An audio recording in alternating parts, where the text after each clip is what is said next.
ষষ্ঠ শ্রেণীর গণিত দশম অধ্যায় জ্যামিতিক আকৃতির গল্পের ১৯৮ পেজে যে বিষয়টা রয়েছে, ১৯৮ পেজে যে অঙ্কগুলো আছে বা যে যে বিষয় জানার প্রয়োজন সেগুলো সমাধান করব।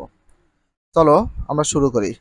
দুজন শিক্ষার্থী জ্যামিতিক আকৃতি নিয়ে আলোচনা করছে। তার মানে এখানে যে দুইজন শিক্ষার্থীকে দেখছো, এরা দুইজন জ্যামিতিক আকৃতি নিয়ে একটু আলোচনা করছে। এখানে দেখো, আমি যে বস্তুটির কথা ভাবছি তার ৬টি তল আছে। অবশ্যই কয়টি তল? ৬টি তল। বলতো এটা কোন আকৃতির বস্তু? অবশ্যই এটা বর্গ আকৃতির বস্তু বা আয়ত আকৃতির বস্তু। এটা ৬টি তল আছে। এর তল আছে কয়টি? ৬টি তল আছে। অবশ্যই তল সংখ্যা হচ্ছে ৬টি। এখানে যে বর্গ আকৃতির যেটা দেখা যাচ্ছে আয়ত হোক, এইটার বাহুর সংখ্যা কয়টি আছে? বাহুর সংখ্যা অবশ্যই আছে কয়টি সেটা তোমাদের বলে দিয়ে, বাহুর সংখ্যা আছে টোটাল আছে ১২টি। অবশ্যই তোমাদের মনে রাখতে হবে বাহুর সংখ্যা কয়টি আছে? ১২টি। যেটা দেখা যাচ্ছে এই বর্গ আকৃতি বা আয়ত আকৃতির এইটার টোটাল কোণ আছে কয়টি? অবশ্যই সেটা তোমাদের বলে দিই। এইটার টোটাল কোণ আছে হচ্ছে ২৪টি কোণ।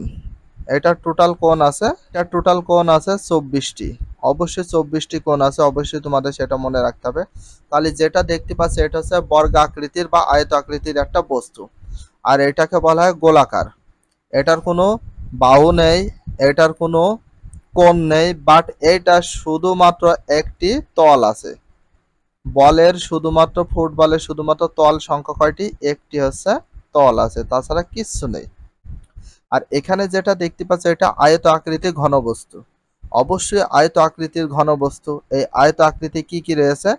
কোণ আছে ২৪টা, এই আয়ত আকৃতির তল আছে ৬টা, এই আয়ত আকৃতির বাহু আছে ১২টি। তার মানে এইটা, এইটা বই, তারপরে খাতা আছে, তার সাথে বক্স আছে। তোমাদের এগুলো তো বোঝাইছি পূর্বের ভিডিওগুলোতে। তাহলে আশা করি এ পর্যন্ত বুঝতে পেরেছো। বাম পাশের চিত্রগুলোর সাথে ডান পাশের শর্তগুলো মিলাও। এখানে লেফট হ্যান্ড সাইডে যে চিত্র বা পিকচারগুলো দেখতে পাচ্ছ, এই পিকচারগুলোর সাথে ডান পাশে যে শর্তগুলো আছে এগুলোর সাথে মিলিয়ে মিলিয়ে তোমাদের এটা ঠিক করতে হবে, ম্যাচ করতে হবে বা মিলাতে হবে। বাম পাশের চিত্রগুলোর সাথে ডান পাশের চিত্র শর্তগুলো মিলাবো। তো কিভাবে কি হয় সেটা তোমাদের তার সাথে আমি একটু বুঝিয়েও দেব। একটু ভালো করে মনোযোগ সহকারে ভিডিওটা দেখতে থাকো। তো প্রথমে অলরেডি এরা দিয়ে দিয়েছে একটা বিষয়। কি দিয়ে দিয়েছে? এখানে একটা ত্রিভুজ ছিল, এটার নাম হচ্ছে ত্রিভুজ।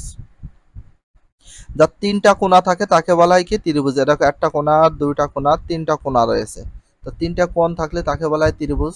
এখানে কয়টি বাহু? এরকম দেখো, এখান থেকে একটা, দুইটা, ৩টা। কয়টি বাহু? ৩টা বাহু আছে। অবশ্যই ৩টি বাহু। আর তল আছে কয়টি? একটি। যে নিচে নিচে যেটা রয়েছে এটাকে বলা হয় কি? তল। এই যে তোমাদের যেটা দেখাচ্ছে এটাকে বলা হয় তল। তাহলে তল আছে একটি, তার মানে এটা 100% কারেক্ট। এটার সাথে এটা ম্যাচ করে গেল। এবার পরবর্তী যেটা আমরা উপরেরটা দেখি। এখানে ৬টা তল আছে। আমরা জানি আয়তকার ঘনবস্তু তল থাকে কয়টা? ৬টা। বাক্স হোক, বর্গাকৃতি হোক, বই হোক, দিয়ে সালাই হোক, তারপর ইরেজার হোক, যাই হোক, এরকম ৪ কোণা আয়ত আকৃতি হলে সেটা তল থাকে ৬টা। আমরা তল পাই ৬টা। কোনটার কোনটার? এটাও ৬টা, এটা হয় এইটা হবে না এটা, দুটার ভিতরে একটা। তো কোনটা হবে সেটা আমি শিওর বলে দিই। 100% এই যে এইখান থেকে শুরু করে এইটা কার সাথে ম্যাচ করে সেটা তোমাদেরকে দেখিয়ে দিই। এই যে এইটা ৬টি তল। হ্যাঁ, ৬টি তল আছে 100%। ইটের ৬টি তল আছে। এটা হচ্ছে ইট বা আয়ত আকৃতির ঘনবস্তু। কিন্তু প্রত্যেকটি তল সমান নয়। অবশ্যই তল সমান হবে না, কেন বলি? আর এই উপরের তল আর নিচের তলটা সমান। এই তল আর এই তলটা সমান হবে। এদিকের তল এদিকের তল সমান হবে। তার মানে তিনটা, দুটো দুটো করে মিল থাকে।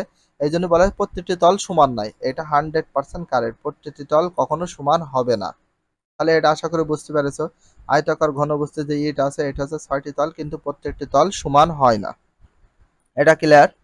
এবার আমরা দেখি যে গোল মতো বল আছে।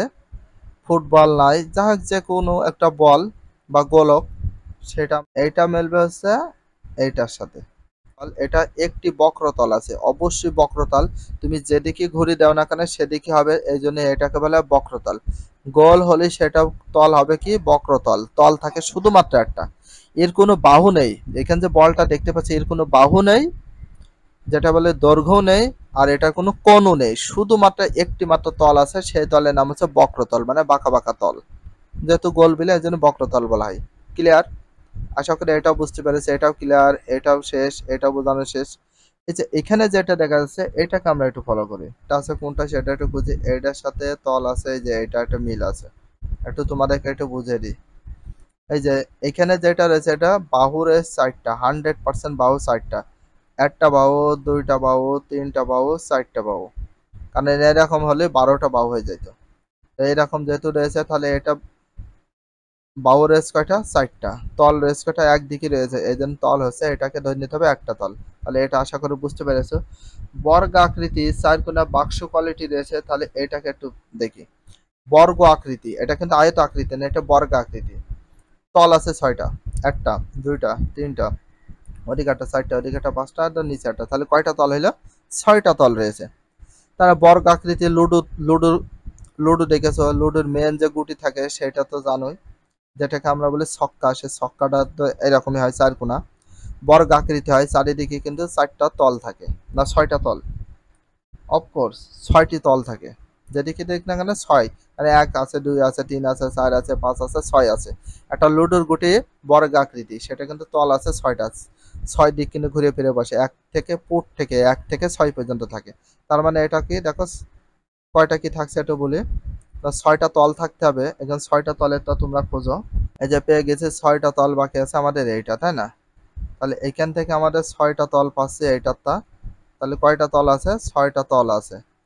ছয়টা তল পেলাম, প্রত্যেকটি তল সমান, কারণ বর্গ আকৃতি হলে ছয়টা তলই হবে সমান।